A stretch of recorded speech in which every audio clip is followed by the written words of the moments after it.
It's HONOR channel. Today I'm going to show you how you can send fax message from your HONOR Magic5 Lite. So on the first step, open the Play Store or App Gallery and look for the fax app.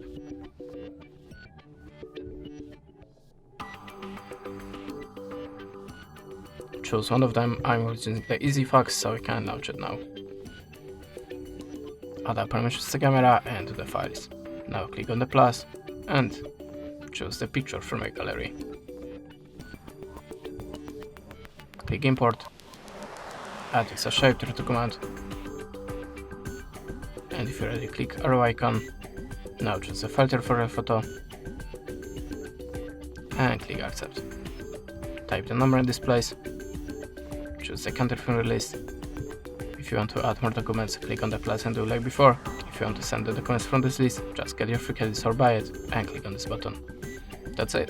Thanks for watching, leave us a subscribe or a comment, and goodbye.